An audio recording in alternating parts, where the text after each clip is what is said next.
Good morning. আজকে একটা নতুন ভিডিও নিয়ে তানিয়ার ব্লগে চলে আসলাম। আজকে 2রা ফেব্রুয়ারি, রবিবার, সরস্বতী পুজো। অনেকের বাড়িতেই হয়তো সরস্বতী পুজো হচ্ছে, আবার অনেকে হচ্ছে না, অনেকে 3 তারিখে করছে। এবছর 2 তারিখ আর 3 তারিখ মানে দুদিন ধরেই সরস্বতী পুজো আর কি পড়েছে। তো তিথিটা আজকে মানে 2 তারিখ ভোরবেলা 6টা 53 মিনিট থেকে স্টার্ট হয়ে গেছে। কালকে অনেকটা টাইম পর্যন্ত থাকবে। তো যতদূর মানে আমি যতদূর জানি কালকে 8টা পর্যন্ত, মানে 3 তারিখ 8টা পর্যন্ত সরস্বতী পুজো রয়েছে। তো অনেকে হয়তো মানে সোমবার দিন করবে, কিন্তু সোমবার দিন আমি যেহেতু পরের দিনই আমার অফিস রয়েছে, তো সেই জন্য আমি আজকে রবিবার দিনটাই করে নিলাম। আর মেনলি আজকে আমার সরস্বতী পুজোটা উৎসর্গ হচ্ছে আমার মেয়ের নামে, রাইয়ের নামে। রাই আগের বছর 2024 সালে সিবিএসই কমপ্লিট করলো। তো বলে যে মা তো হাজার হোক, যতই যা কিছু করুক, তো আমার খুব মনে ভয় ছিল যে প্রথম জীবনের বড় একটা পরীক্ষা ও উত্তীর্ণ হবে কীভাবে, কি পারবে, নার্ভাস ব্রেকডাউন হবে না তো। তো আমি ঠাকুরকে বলেইছিলাম যে ঠাকুর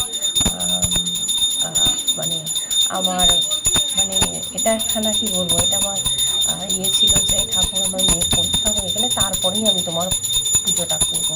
তো আগের বছর আইসিডিএসসি কমপ্লিট করেছি, তো প্রথমত এই বছর আমি সরস্বতী পুজো করছি। তো সেটা তোমাদের সাথে শেয়ার করবো না, সেটা তো হয় না, সব কিছুই তোমাদেরকে বলি। তো যার জন্য যোগ্য করে সরস্বতী পুজো করছি। আমাদের ঠাকুরমশাই একটু বয়সে ছোট, কিন্তু বয়সে ছোট হতে পারে, পণ্ডিতে কিন্তু তার মানে অগাধ জ্ঞান। খুব সুন্দর করে আমাদের পুজোটা করেছে। আর ইচ্ছা তো ছিল তোমাদের সঙ্গে অনেক কিছু শেয়ার করার, আজকে সারা দিনটা শেয়ার করার, কিন্তু আমার একার পক্ষে টোটাল দিনের ভিডিওটা করা সত্যি সম্ভব হয়নি। তো যার জন্য যতটুকুনি পেরেছি করেছি।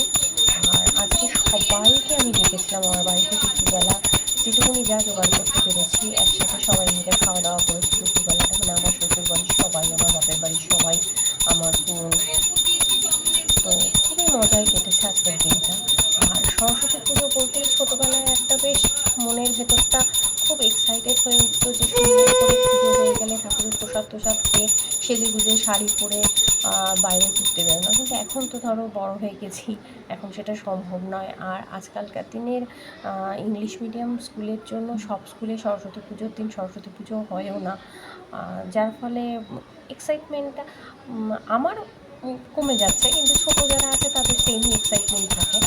আর ছোটোবেলায় আরেকখানা ব্যাপার ছিল, তোমরা জেনেছো কিনা জানো না আমি জানি না, আমাকে তো ছোটোবেলায় খুব বলা হতো যে সরস্বতী পুজোর আগে কুল খেতে নেই, কুল খেলে ঠাকুর ফেল করিয়ে দেয় পরীক্ষায়। আমি ভয় পেতো, বাবারে বাবা, কুলের দোকানের সামনে দিয়ে গেলে আচার দেখে লোভে মানে প্রাণ বেরিয়ে গেলেও আচার কিনে খেতে পারতাম না। এখন বড় হয়ে তো বুঝতে পারি যে এই যে শীতকালের শেষ, বসন্তকালের শুরু, এই সিজন চেঞ্জের সময়টায় হ্যাঁ, কাঁচা কুল বা আচার টাচার খেয়ে যদি শরীর খারাপ হয়, পেট খারাপ হয়, এই সময়টায় পরীক্ষা থাকতো, সেই জন্য এইরকম একটা সিস্টেম বা এরকম একটা কথাবার্তা বলা হয়েছে।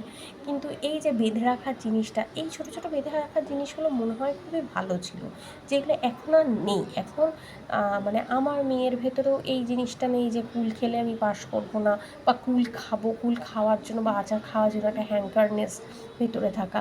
আমরা আমাদের ওই মিষ্টি দিনগুলোকে খুবই মিস করি। জানি না তোমরা করো কি না, যদি তোমরা করে থাকো তাহলে প্লিজ আমাকে একখানা কমেন্টের মাধ্যমে জানিও। তোমাদের কমেন্টে গুলো পড়তে আমার খুব ভালো লাগে, এবং আমার সাথে সেগুলো মেলে কিনা সেগুলো জানতেও আমার সত্যিই খুব ইচ্ছা হয়। তো আমার পুজো তো খুব ভালো মতো, মানে আমার মনের শান্তি মতো হয়েছিল। আমার ফ্ল্যাটেরও সবাই এসছে, সবাই খুব মানে খুব স্যাটিসফাইড ছিল। আর আমাদের যজ্ঞর আগুনটাও খুব ভালো উঠেছিল, বলে যজ্ঞের আগুন ভালো উঠলে নাকি পুজো খুব ভালো হয়, ঠাকুর খুব স্যাটিসফাইড হয়। জানি না বাগদেবী কতটা স্যাটিসফাইড হয়েছেন, কিন্তু আমি সত্যিই খুব স্যাটিসফাইড হয়েছি আমার পুজোটাকে নিয়ে। আমি খুবই ভয়ে ছিলাম যে আমি একা এরকমভাবে সব গুছিয়ে গাছিয়ে পুজো করতে পারবো কি না, কারণ অর্ধেকের বেশি জিনিস আমি ভুলেই যাই। কিন্তু আমাদের পুরোহিত মশাই ভীষণ ভালো, খুব মানে আন্তরিকভাবে পুজোটা করেছে। তো এতক্ষণ আমার সাথে একসাথে থাকার জন্য থ্যাংক ইউ। আর আবার দেখা হবে তোমাদের সাথে সামনের ভিডিওতে। ভালো লাগলে প্লিজ একটা লাইক করো। Thank you, by.